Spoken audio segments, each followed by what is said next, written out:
Hello, it's Bethany, and today I'm going to be talking about the weekly schedule of my lower elementary Montessori classroom. So I teach grades 1, 2, and 3. That is what lower elementary Montessori is. And here's how a typical schedule looks for the week. So from 8:20 to 8:40, we have arrival. So the students will come in. I'm in the classroom, and the assistants will be bringing the students in from the car. And so I'll greet them, they'll greet each other, they'll put away their backpack, their water bottle, and their lunchbox in their spots, and then they'll start working.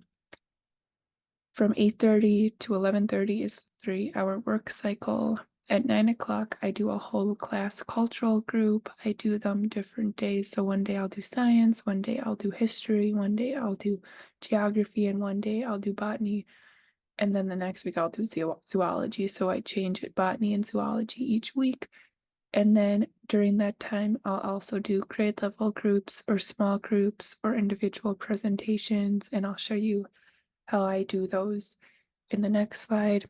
And then at 11:15, we'll tidy up slash get ready for lunch. And then I will read a picture book aloud or just talk to them and about something that's going on in the classroom, or the picture book usually has to do with the cultural subject or just a fun picture book.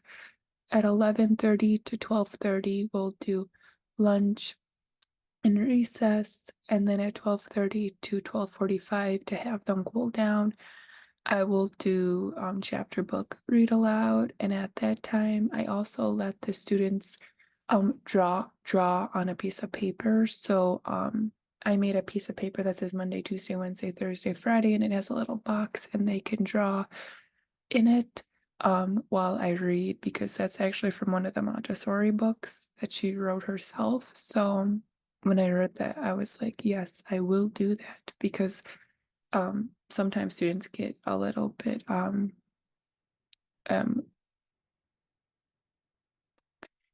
I don't know, just maybe don't want to sit still for a little while, especially after recess, but they want to calm down. But if you give them something to focus on while you're reading, then they'll draw. And it's very interesting because when I started doing it, um, students will draw what they hear from the story. So it's interesting to see their interpretation of the reading. And I know some people will say, well, they're supposed to be sitting and paying attention and listening.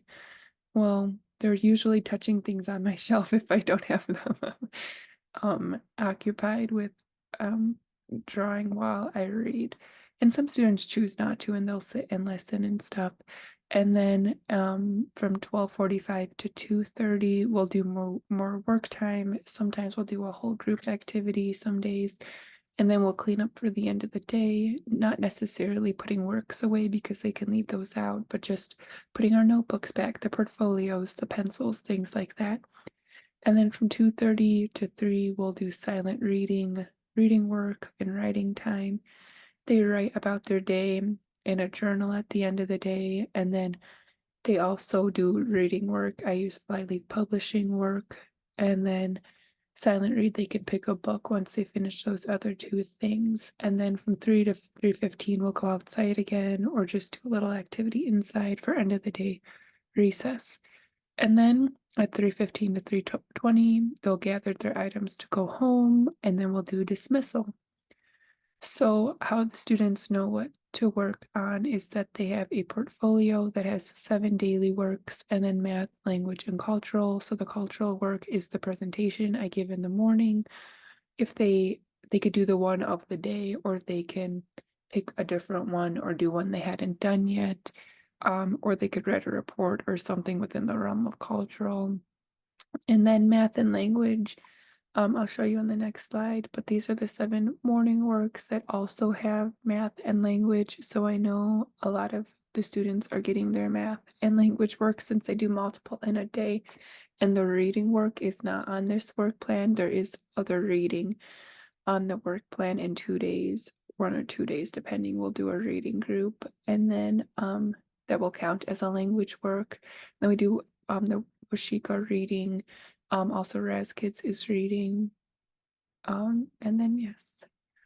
And then how I know what to present for math and language, I used to say, okay, all first years come here and this is what I'm presenting you today. But then I realized that wasn't following the child, or you could even do smaller groups and break it up even more. But what I like to do is I created the sequence to the scope and sequence, and the students have maps.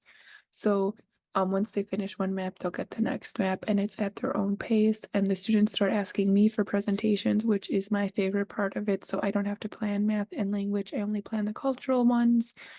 And I also have a list for those two. You can get these down below at the scope and sequence. You can read about it. So it's a balance of different math and language concepts.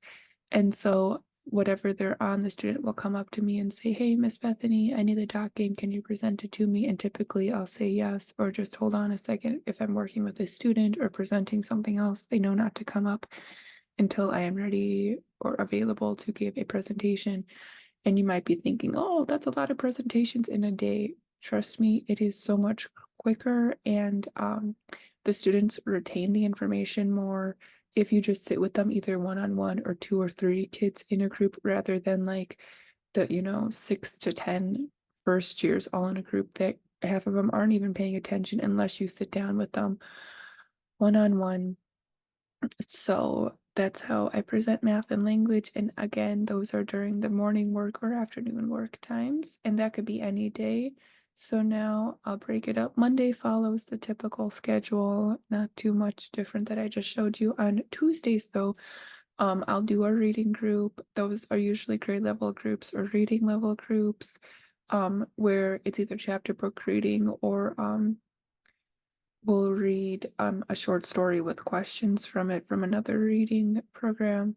And then they have art in the afternoon, so that's why I like to do the reading so they get a work, like the language work, done in a day, because another activity is taking up more of their time, so the students feel accomplished that they're completing works.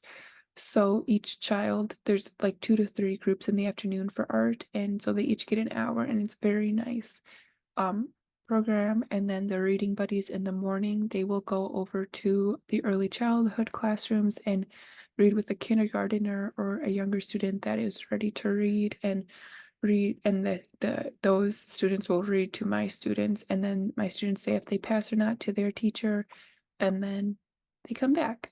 It only typically takes 5 to 10 minutes, so it's not a huge disruption in their work, and they all go individually, one per classroom, so um one at a time. So there's multiple kids per classroom, but they'll go one at a time.